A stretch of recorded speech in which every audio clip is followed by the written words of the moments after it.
Hello, welcome to my channel. Today I will be reviewing Cinder by Marissa Meyer. This review is going to be spoiler free for big spoilers, but if you're very sensitive about those kind of things, you might not want to watch this. So to summarise, this book is a sci-fi retelling of Cinderella set in a futuristic Beijing, and the title character, Cinder, is a cyborg. Okay, so I thought that this book was okay. It was not bad, it wasn't terrible, but it also wasn't good in my opinion. I actually really like the premise for this book. I love fairy tales, I really like retellings, and I thought doing a sci-fi retelling was a very interesting and unique idea, and I really liked how parts of the original story were woven in. Okay, I'm going to start off with the plot.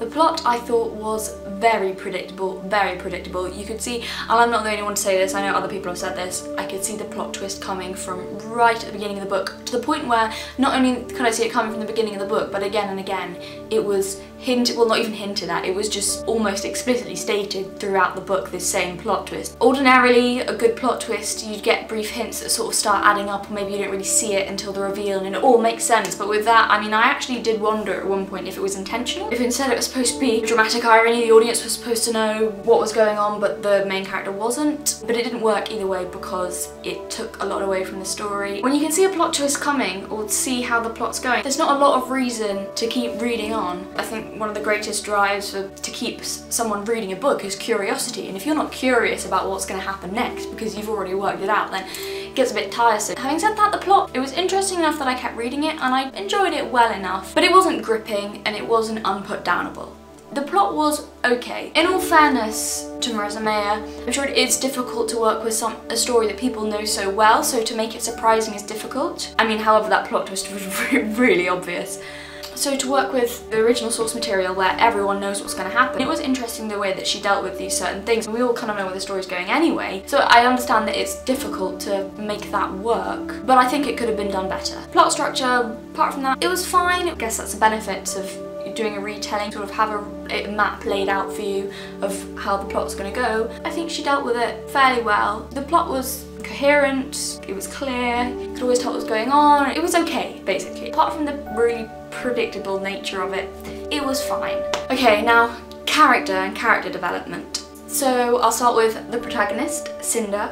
I thought I'm going to be saying this a lot because this is how I feel about the book as a whole. I thought it was fairly mediocre, it was just sort of fine. I haven't got hugely strong feelings about it one way or another, and that's the case with Cinder. She, as a protagonist, was okay. She was an active protagonist, she did make things happen, she wasn't just carried along by the plot, which is good, but her character wasn't super fleshed out. And also she didn't have much of a character arc. I understand that not all stories do. I think, well, in my opinion, the best stories have character arcs. I think this would have been a good opportunity to have a character arc. I appreciate what was done with Cinder in that she was made more feisty, she drives the plot, she makes her own decisions, so I appreciate that. But I do think what was lacking in the original fairy tale Cinderella is a character arc, and I think it would be really interesting to see that. In the original Cinderella, she starts out as a doormat and does what she's told and is, yes, sweet and kind, but bland and a doormat, and she ends up bland and a doormat and sweet and kind. And everything that's happened to her just happened to her. She never drove anything and her character arc doesn't exist. All that happened was that a handsome prince found her and she didn't have to change herself in any way. I think that's what's really missing in the original Cinderella story. Well, because it's a fairy tale and I know that it's a different kind of thing. Fairy tales are shorter, but I think it's a missed opportunity because there's loads of things you could have done with it. Like maybe she did start off like that and in this book she then changed into someone feisty and stronger, or even that's a problem. I can't really tell you in this book what I would have liked to see Cinder's character arc be, because I can't tell you a huge amount about her character itself. I could tell you that she was feisty, sort of, but that's it. She likes mechanics. She just felt very flat to me. I didn't get a lot. I didn't really get a sense of who she was, so I can't tell you what I would have liked to see her change into. I mean, I guess there wasn't really a huge character arc because she didn't really have a very well developed character. Her personality really was not that memorable. I didn't hate her. Probably because there wasn't a huge amount to hate. She was fine, she just wasn't very fleshed out. Something that did really annoy me though about this book and about Cinder is the lack of emotion. And it wasn't intentional because the author tried to convey it at some point. So, okay, this is a slight spoiler. Well, not really, I'm gonna try and dance around it, but maybe if you're very sensitive about it, don't watch. So there's a point where someone that Cinder cares about very much is in trouble, and this character is in trouble for fairly long amount of time in the book. And other than 1 or 2 short scenes, she seemed totally unconcerned about this person she supposedly cares about very much and this person's situation. She seems more bothered with her own issues, and honestly she barely gives it a second thought.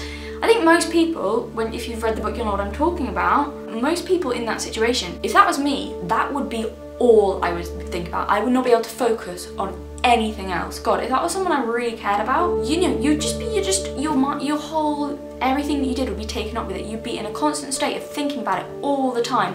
She's like 1 or 2 short scenes where it like slips her mind and then she just sort of remembers, and it's just really annoying. I felt this definite lack of emotion there, and it was like, well, the author clearly doesn't care about this character. Cinder doesn't give a shit about this character, so honestly, why the hell should I? Like, I'm not, this whole subplot going on is really not creating any tension because no one seems to care about it. This said character, who was, you know, the character who's in trouble that I was talking about, also seems, and this annoyed me a lot, to be more of a plot device than a character. This character was not there to be a character, they were just there to add more interest to the plot, it felt like to me.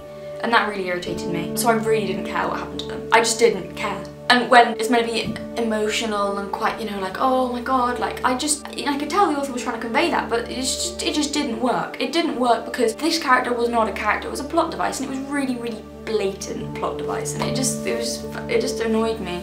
So one of the other primary characters was the prince, and again, he wasn't a bad character, but he wasn't that good either. All I could tell you is that he really cares about his people and he's a bit sarcastic. That seemed to be the extent of his personality. Also, caring about your people is not a personality trait as such. There would need to be a reason for it. So, you know, why does he really care about his people? Is he particularly kind? Has he got a really strong sense of duty? It just seemed a bit to me like it was just, I hadn't really thought out what kind of person he was and why he was good. It more just threw in the, oh, he cares about his people because the book needed a prince that was good, and that's an easy way. It's an easy way to do it. Oh, he really cares about his people. He's good. Yes, he's a prince, but he's a good one, I promise. I'm not saying there's anything wrong with having a good prince, but it's the same with any good character. Why are they good? What makes them tick? It just wasn't very well dealt with, I felt. Now on to the antagonists and villains. So I actually did like Cinder's stepmother. I thought she was a good antagonist, and I was impressed actually in some points with the book because she made me angry. She made me angry at her, and I actually feared for Cinder at some points because of how her stepmother treated her. She made me hate her and worry about the protagonist, which was good. I felt like the Queen, though, was a bit of a pantomime villain. She was nowhere near sinister or scary enough. She almost seemed a bit ridiculous in parts. It was good that she was genuinely threatening to the protagonist. She wasn't passive. She, in her own way, as an antagonist, moved the plot forward. However, she also, I think one of the main failings of this book is characterization. I think that's where it really fails. I mean, yes, the plot was quite predictable, but it was interesting enough, and that would not have been a problem if I'd really cared about these characters, and honestly, I didn't really care about any of them. Cinder, a bit at the beginning, I did care about because I thought that was quite well done with her stepmother and her, but after that, I lost a bit of interest, and because I don't know who any of these characters are, they were not fully fleshed out, and if I don't know who they are, I can't care about them. And I think it wouldn't have mattered if the plot had been predictable. If the characters had been good, because I still would have wanted to find out how their story ended, I would want to know more about them, I would have cared about them. I just didn't, I really didn't. And this is also really important for the antagonist, because the antagonist, she was also not fleshed out. Queen was a bad character. I think this is where the book really fails in characterization. And if the villain is not a fully fleshed out character, she would just seem like a pantomime character. Oh, I'm evil because I'm evil. And the build up to her was interesting, but she herself was just a bit of a, and she irritated me more than anything else, which is, I think, a bad sign. She didn't scare me, she didn't make me, I didn't hate her. I was just sort of like, oh, shut up. Like, she was just annoying. The way that the Queen behaved, I understand that they were trying to show that she was bad. There are ways to do that are more subtle and far more effective. She genuinely came across as a spoiled child. And in the setting that she was in, she lost, in one particular scene I'm thinking of, which is a very political scene, she lost a lot of her scariness. It wasn't scary, and I think it was meant to come across as a bit of like crazy, you know, she's really evil, look at how evil she is, this is psychopath behaviour.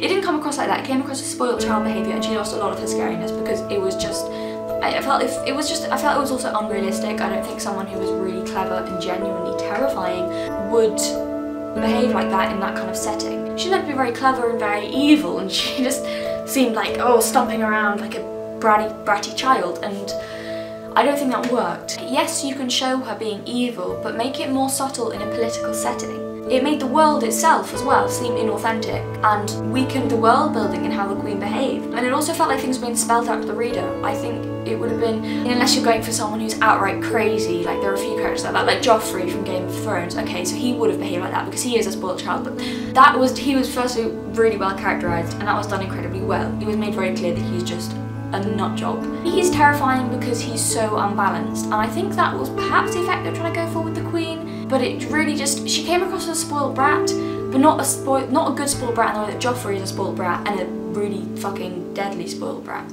who can do dangerous things. I mean, I understand that yes, she can do dangerous things, but that I didn't get that from her. I just got, she's a spoiled brat marching around stamping her feet. I don't hate her, she just irritates me, and I'm not scared of her. I'm not scared of her. I think it could have been done if she was characterised better. Okay, so if that was what the author was going for, if she was characterised better, that could have been terrifying in the way that Joffrey is terrifying.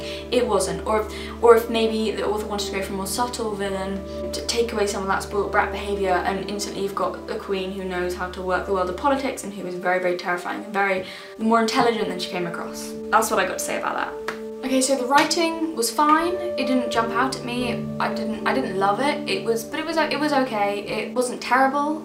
It was fine, though it was clear. I don't have a lot to say about it. The world building again was okay. It was fine. Some things were very interesting. It didn't feel like it was hugely thought out, but it was thought out more than some things are, so it was alright. It didn't suck, basically. The world building didn't suck. It was thought out well enough, but I think a lot more thought could have been put into it. I think it could have been made a lot more clear. I liked a lot of the ideas, and I thought it was also really cool with the cyborg stuff. They were seen as second-class citizens. I thought that was interesting. And what I really did like about this book actually is how the, well, magic system fit with the world, because it was scientific rather than magical, which was good. It was good. It was interesting again how they used that element, you know, the sort of magical element in Cinderella, and taken it and put it into a sci-fi setting. So that part of the world building was good. The magic system, it was interesting. It was explained. It wasn't hugely gone into in huge detail, which is fine. It worked for the story. So I liked that aspect of it. What did annoy me though was the lack of complexity and sort of believability in, not necessarily the politics, or the politics of the world were quite simple, I'd say quite basic. More the political meetings, how the politics were presented, more the presentation of the politics in the book, how it was the political meetings with world leaders. It really got on my nerves how the prince was sitting there being all sarky.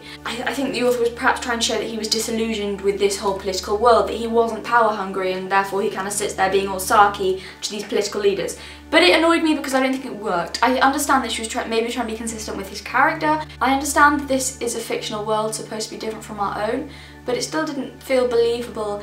I had a prince of a country sitting there with world leaders in a formal political setting, and he's just being all sarcastic. It really didn't feel realistic. He just came across a bit childish and a bit immature. And again with the Queen, I know I've said this in regards to her character, the way that she behaved in political settings, it made the world feel inauthentic. So overall, this book was okay. Like I've been saying, you know, through this whole review, the book was okay. It's been a fairly negative review, but I actually did enjoy this book. I didn't love it. I was bored in some places, and it had a lot of problems. Overall, it was a bit clumsy and obvious. The story, the whole book, it lacked subtlety. I will say that. But it was kind of fun. I actually would recommend it if you like that kind of thing. If you're kind of looking for a fun read, if you think the idea of it sounds interesting enough, then yeah, go for it. It wasn't bad. It wasn't terrible. It wasn't a terrible book. I didn't hate it. I might still be interested enough to read the others in the series. I wouldn't go out and buy them and pay full price for them, but if I see them secondhand somewhere for fairly cheap, I might be interested enough perhaps to find out